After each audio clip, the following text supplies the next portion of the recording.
Hello and welcome to my channel. Today we're taking a look at the PlayStation Portal, a handheld accessory that lets you remotely play your PS5 console on a portable screen. In this video I'm going to try and answer the big question for PS5 owners.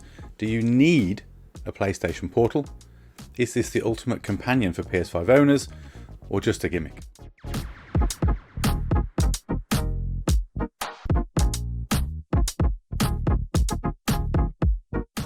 Before I go any further, I should say that when this device was first rumoured under the title Project Q and then confirmed by Sony as the PlayStation Portal, I was massively underwhelmed.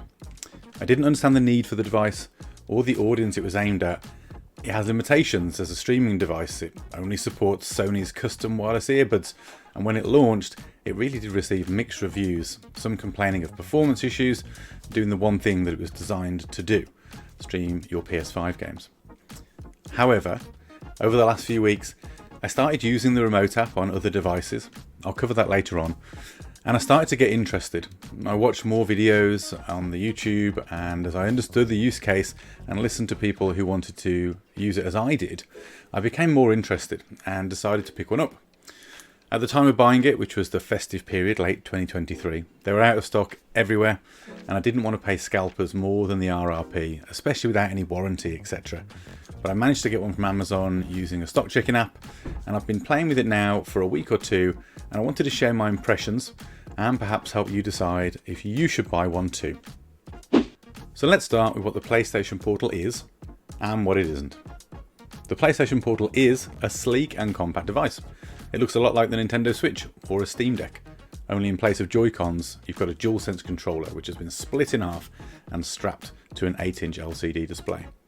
The screen has a 1080p resolution and can run games up to 60 frames a second depending on your internet connection.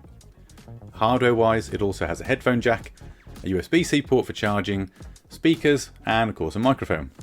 It's nicely designed, it feels good to hold, and it has a nice weight to it. It's not too light that it feels cheap, but not too heavy that it causes discomfort after long gaming sessions.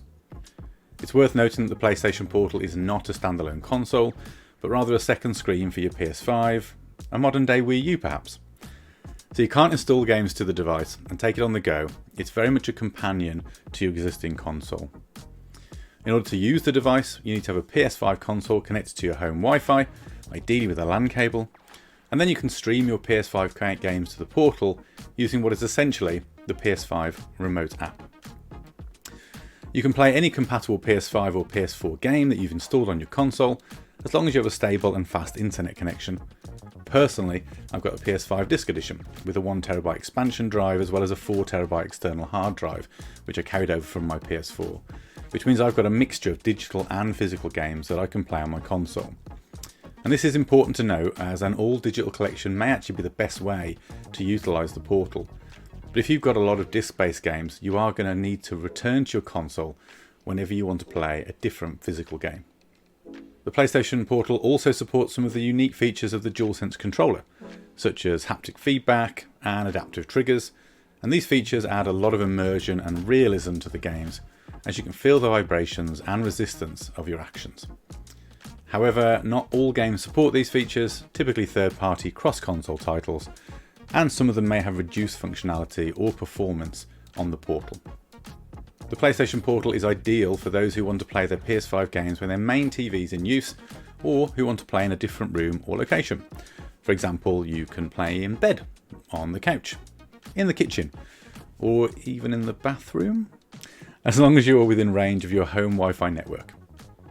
You can use the Portal away from your home, however that's not the use case I've purchased this for, and I think it's fair to say that doing so will produce inconsistent results, as you'll introduce a whole number of variables such as internet speeds, quality of public Wi-Fi, if that's how you're using it.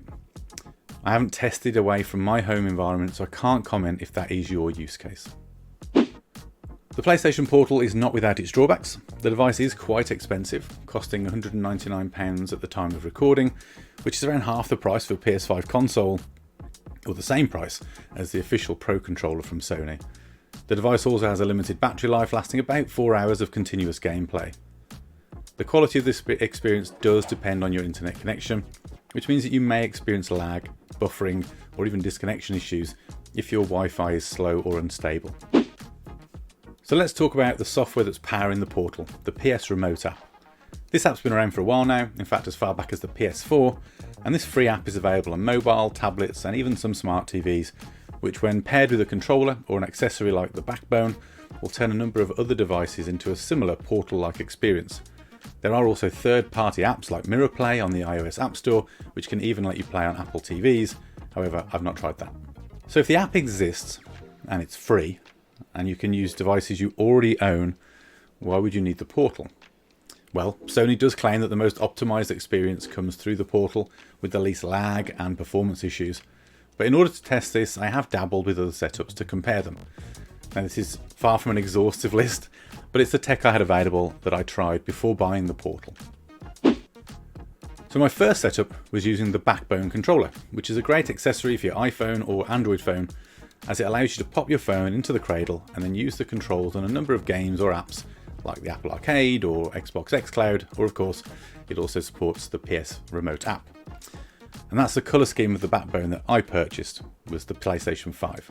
They also do an Xbox variant, and there are other providers that make these devices.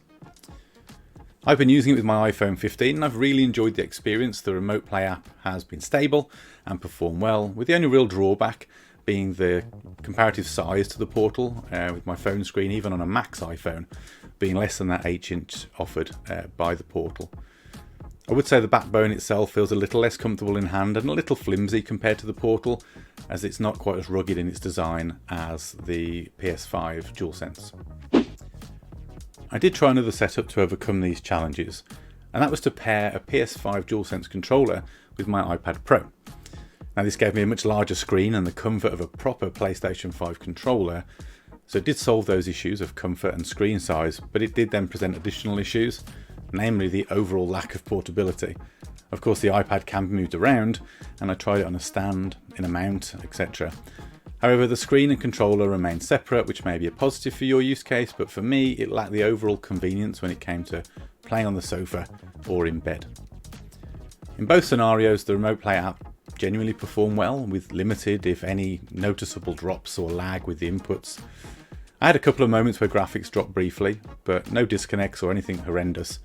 The only real frustration came through notifications from other apps or experiences, which would constantly pop up during gameplay. Now, of course, I could have turned those off on my iOS devices. That was just a bit more hassle, and I didn't really want to go through that. Throughout testing, as you'll have seen from some of the footage, I played Insomniac's Spider-Man 2, which I thought would provide a good test of playability, performance, etc. The game is genuinely stunning to look at, but it's fast moving, and it does benefit from precision input, so I thought this would be a good test. If you haven't played the Spider-Man series, you absolutely should. They are incredible games. So, is the PlayStation Portal worth it? Well, I guess that depends on your preferences and your needs. If you're a hardcore PS5 fan who wants to play your games anywhere and anytime, and you don't mind the slight hit on quality and performance, then the Portal may be a good option for you. However, if you're looking for a more versatile handheld device, or you want to enjoy the full potential of the PS5 console, then you may want to skip the Portal and stick to your TV. Personally, I'm really impressed with the device, and it will allow me to play more and in a flexible way, which I'm really pleased with. So for me, although I cannot say anyone needs the device, I think for me it's a welcome addition to my setup, and one that will definitely provide me with more flexibility when I want to game. That's it for this video. Thank you for watching. If you liked the video, then please give it the old thumbs up and subscribe to my channel. Let me know in the comments what you think of the PlayStation Portal if you own one, or whether you're thinking of buying one. And if you have any questions or suggestions, then please again pop those down in the comments, and I'll see you in the next video.